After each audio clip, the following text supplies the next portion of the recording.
Halo, assalamualaikum warahmatullahi wabarakatuh. Selamat datang kembali teman-teman di channel Trader FX. Oke, kali ini saya nggak akan membuka chart ataupun memberikan ilustrasi berupa visual apapun dalam video ini, karena saya hanya ingin bercerita tentang pola pikir atau konsep dasar terhadap pergerakan harga. Dan ini sangat penting teman-teman.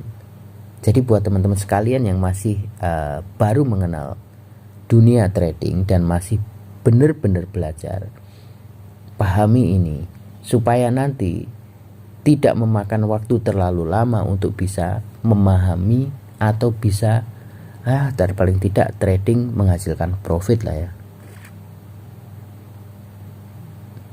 Karena jujur juga saya dulu ketika awal-awal belajar itu yang saya pelajari adalah indikator.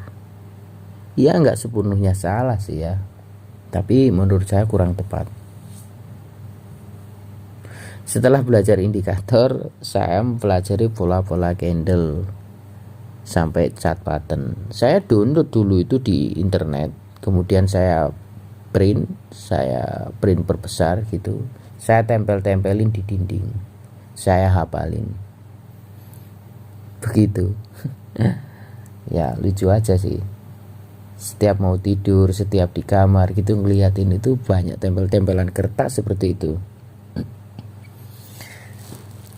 Namun sekarang saya berpikirnya itu agak beda. Jadi begini teman-teman, harga itu bergerak naik ataupun turun, ya kan? Karena pergerakan harga itu sebenarnya kan cuman dua, kalau nggak naik ya turun. Tapi kenapa sih sangat susah diprediksi? Nah itu, kalau gampang ya semua orang jadi sukses. Nah, harga itu bergerak naik ketika permintaan itu terlalu banyak sementara stok barang itu minim. Sebaliknya juga begitu, ketika permintaan itu minim sementara stok barang itu banyak, maka harga akan cenderung turun. Tapi ketika harga atau permintaan barang sama stok barang itu seimbang, maka harga akan sideways.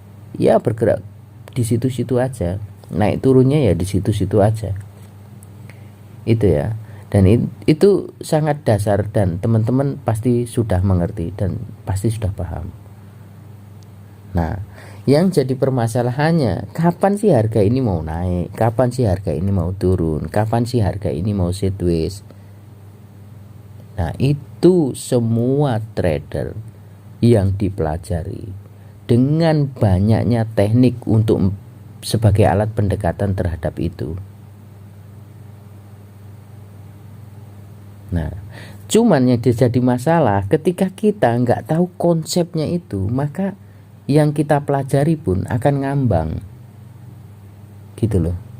Nah, jadi begini teman-teman, saya berpikir harga itu sebenarnya bergerak layaknya angkutan umum. Kenapa kok begitu? Ya angkutan umum itu kan bergerak dari terminal satu ke terminal lain, iya kan? Meskipun dalam perjalanannya ada berhentinya, baik itu berhenti itu karena menaikkan penumpang ataupun menurunkan penumpang. Toh pada dasarnya dia itu tujuannya nggak kemana-mana, ya dari terminal yang satu ke terminal yang lain, gitu aja terus. Dan itu sudah diplot. Angkutan umum A yang trayeknya itu misalkan Surabaya Jakarta taruhlah gitu, atau jangan jauh-jauh ya, Surabaya Malang gitu ya.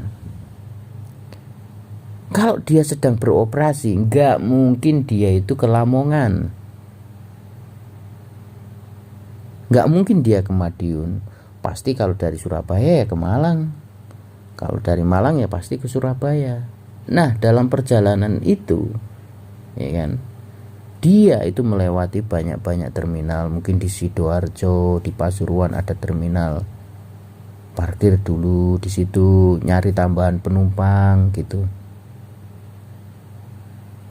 Sama sebenarnya, harga itu bergerak dari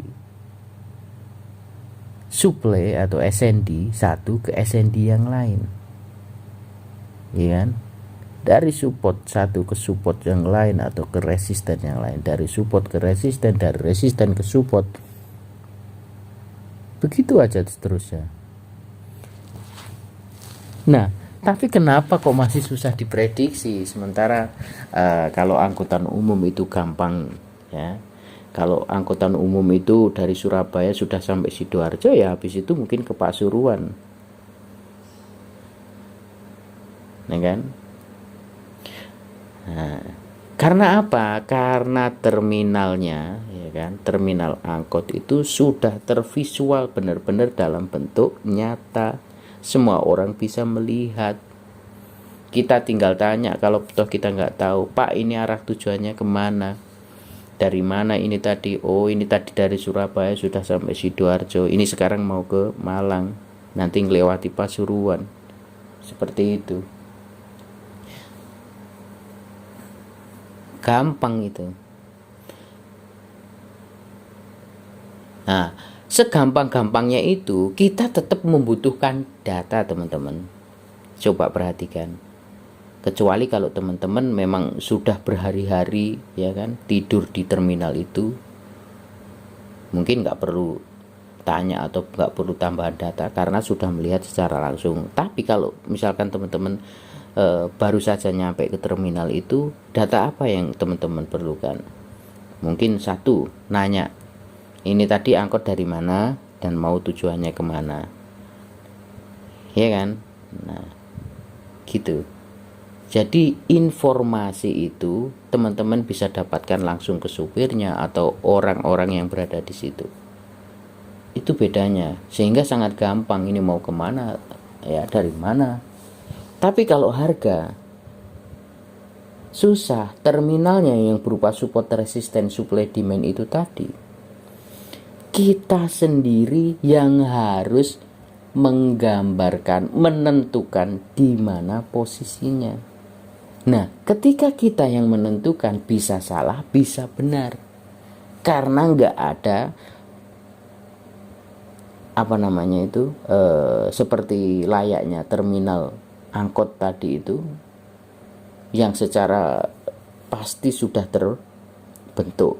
Sebenarnya supply demand itu ya sudah pasti terbentuk, ya kan. Cuman di sini nggak semua kita bisa membaca, karena yang namanya support resisten, supply demand yang benar-benar itu yang masih berfungsi, itu kita nggak bisa nanya gitu loh. Kita nggak bisa nanya.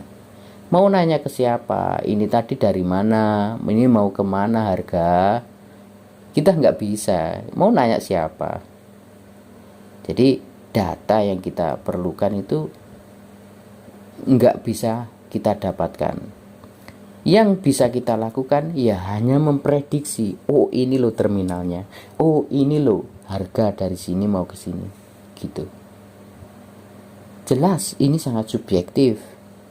Setiap orang pasti akan menggambarkan secara berbeda-beda. Bisa saja sama, tapi jelas kebanyakan akan berbeda. Namun menurut saya ini sangat penting, teman-teman. Jadi teman-teman ketika sudah mempunyai pemikiran atau konsep dasar pergerakan harga ini, nanti teman-teman mau menggunakan teknik apapun, saya rasa akan sangat enjoy, akan sangat lebih mudah memahami karakternya gitu. Nah, balik lagi ya, kita sebenarnya sebagai trader, tugas kita itu adalah mempelajari, ya kan, mempelajari bagaimana sih caranya mengkonstruksi terminal, membangun sebuah terminal, menentukan lokasi terminal harga. ya kan? Ya tugas kita itu menentukan terminal harga. Oke. Karena apa? Ya itu aja sebenarnya tujuan kita itu belajar. Harusnya kita itu tujuannya adalah menentukan terminal harga. Setelah kita bisa menentukan terminal harga, kita tinggal melihat harga dari mana, ya kan? Dari mana, dan trayeknya itu gimana. Trayek harga juga perlu. Tapi utamanya kita harus bisa menentukan terminal harganya itu di mana. Oh, harga ini, ya kan, harga ini, misalkan harga ini kita untuk trayek itu kita bisa melihat, oh per ini misalkan, oh per ini itu trayeknya saat ini loh, dari sini ke sini ke sini ke sini. Nah, oke. Nah, setelah kita tahu terminal harga, kita bisa sudah menentukan terminal harga dan tahu trayeknya.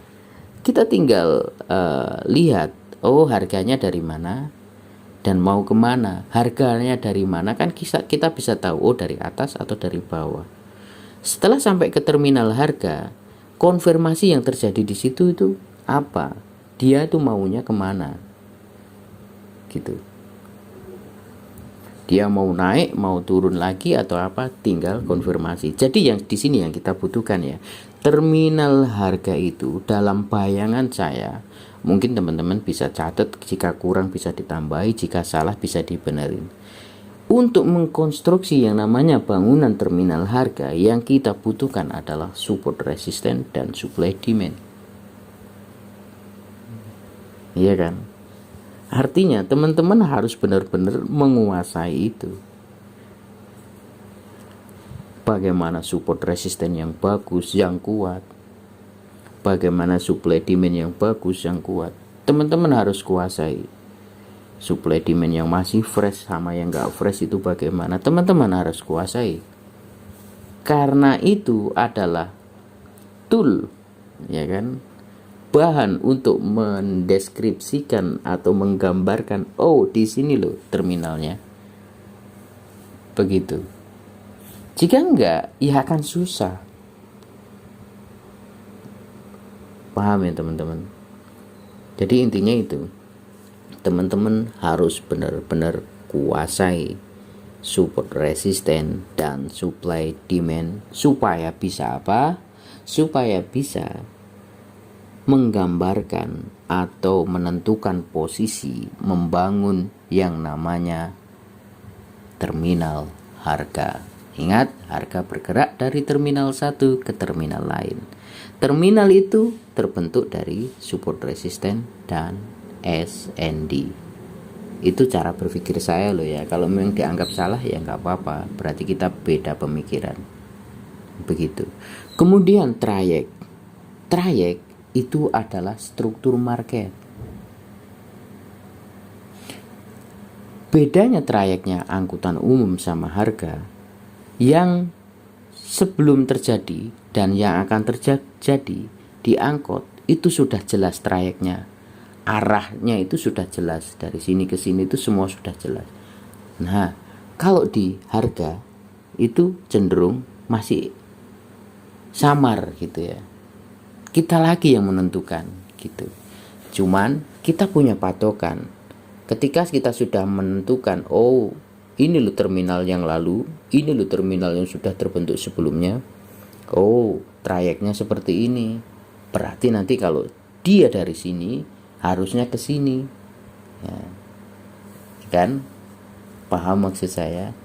Misalkan harga bergerak dari terminal A dan sudah nyampe ke terminal B, tentu akan ada terminal lagi, terminal C. Taruhlah di terminal B itu di tengah, terminal A itu ada di atas, dan terminal C itu ada di bawah,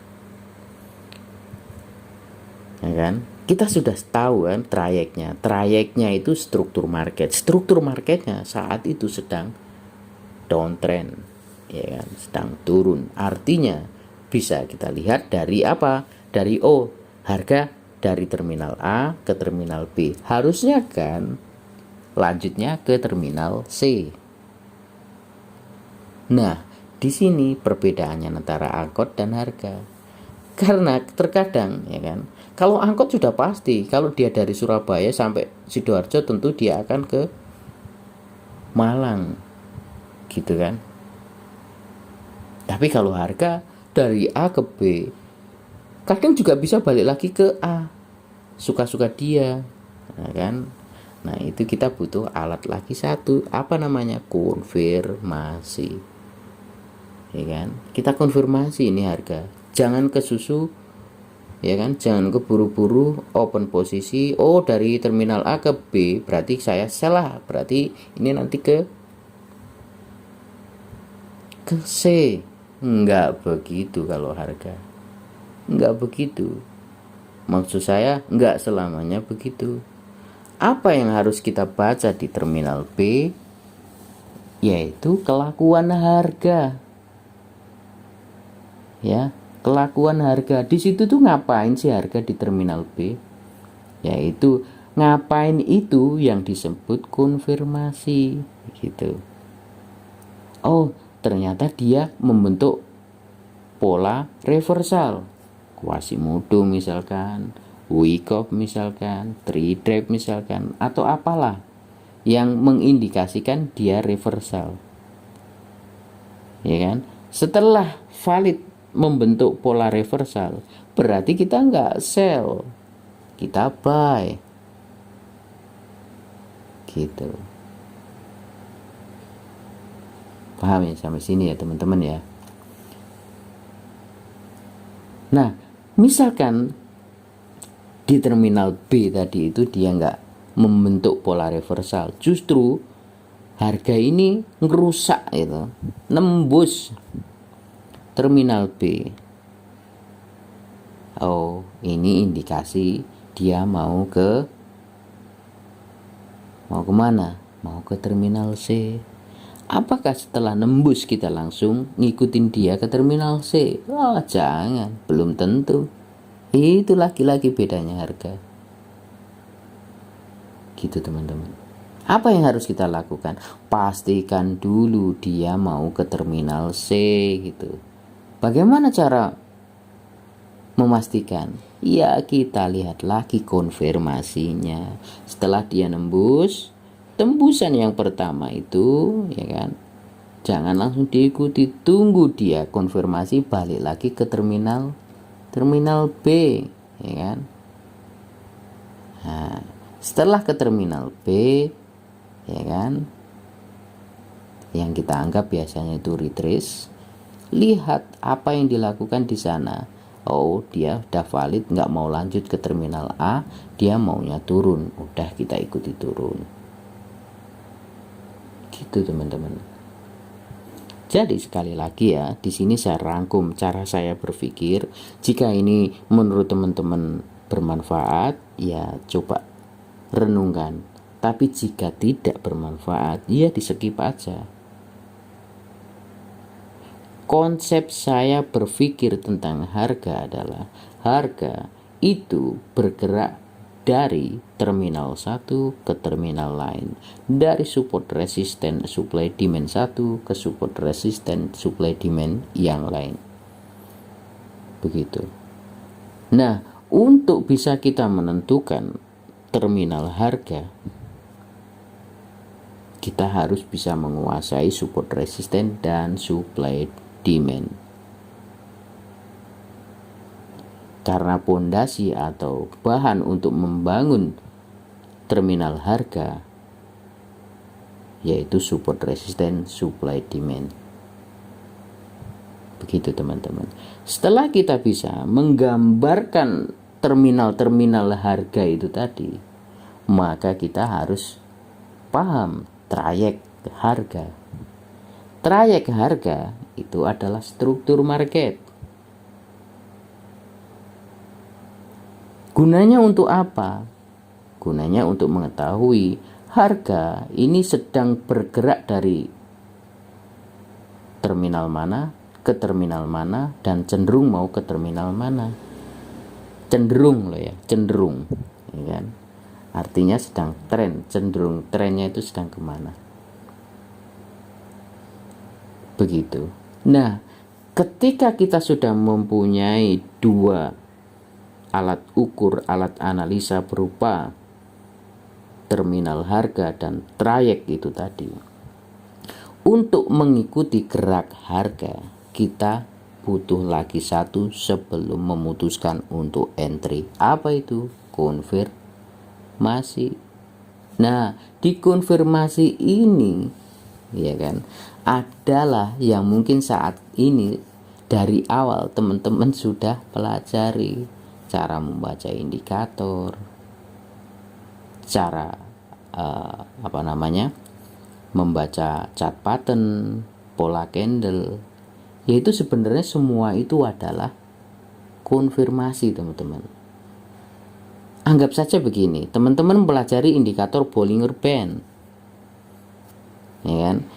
Ketika harga candle berada di top BB, ya kan, Bollinger Band, dan di sana terbentuk engulfing, maka biasanya teman-teman kan nge-sell, iya kan? Nah, itu yang namanya konfirmasi, ya seperti itu. Padahal konfirmasi itu tahap terakhir sebelum kita entry.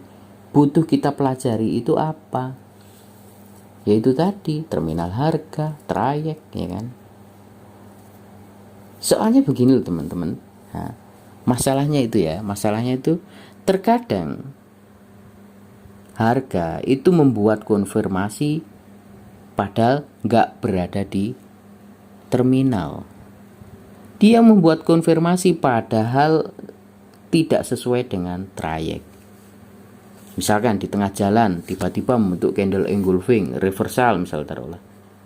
Tapi dia itu nggak di terminal untuk bisa mantul reversal.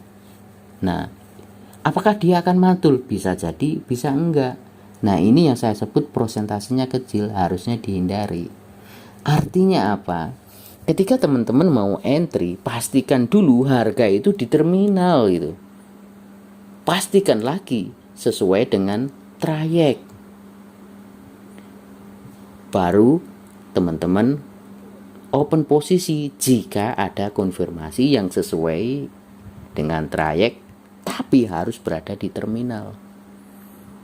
Jika hanya menemukan konfirmasi saja, ya jangan diikuti. Nah, kesalahan kita belajar, kita sudah langsung mempelajari konfirmasi, padahal kita nggak tahu dia berada di terminal apa enggak, sesuai dengan jalur atau trayeknya atau enggak, kita nggak tahu. Pokoknya ada konfirmasi entry gitu kan. Itulah kenapa kita sering diombang-ambing market. Harga sudah berada di top BB, ya kan, RSI sudah jenuh, kita sell malah naik, dan sebaliknya. Iya, mungkin saja karena pada saat itu sebenarnya harga belum berada di terminal atas gitu kan, belum berada di terminal dan masih trayeknya itu trayek atau struktur marketnya itu masih benar-benar strong buy misalkan, masih strong ke atas. Ya salah dong ketika kita sell, sebenarnya kita yang salah. Namun seringnya kita malah nggak menyadari kesalahan itu, iya kan? Nah, makanya kita akan selalu mencari kambing hitam, padahal kita itu sebenarnya dari awal belajar sudah salah. Begitu teman-teman. Ya, ini semua adalah konsep atau cara berpikir saya ya. Teman-teman boleh setuju, boleh enggak, ya kan? Karena yang namanya sudah saya bilang kan dari awal, semua ini subjektif. Gitu. Oke teman-teman, dari apa yang saya omongin, ini ada beberapa poin. Saya harap teman-teman bisa mengambil poin itu dan teman-teman cerna. Nanti coba padukan dengan apa yang teman-teman sudah pahami, dengan teknik-teknik yang teman-teman sudah pahami. Coba kita olah, kita atur lagi, ya kan, supaya lebih powerful. Jika sudah bagus, Jika memang masih sering salah, semoga bisa membenahi, mengkoreksi teknik yang selama ini teman-teman pelajari. Bisa jadi teman-teman itu mempelajarinya itu sebenarnya sudah pas, sudah cocok, sudah benar. Tapi kenapa kok sering salah? Yaitu tadi, ternyata konsepnya atau pola berpikirnya itu belum ke situ. Nah, makanya sering salah, ya kan? Jadi ternyata selama ini kita belajar itu langsung konfirmasi, langsung ilmu tingkat tingginya atau endingnya, padahal dasarnya, pondasinya itu belum. Oke, begitu ya teman-teman. Oke, begitu saja. Semoga cuap-cuap saya ini, ya, obrolan saya ini bermanfaat. Jika nggak bermanfaat ya udahlah, di skip aja, ya kan? Oke teman-teman, saya akhiri gitu aja lah ceritanya, panjang lebar juga nggak ada manfaatnya, karena nanti ujung-ujungnya yang diomongin juga diulang-ulang. Saya akhiri aja ya. Assalamualaikum warahmatullahi wabarakatuh.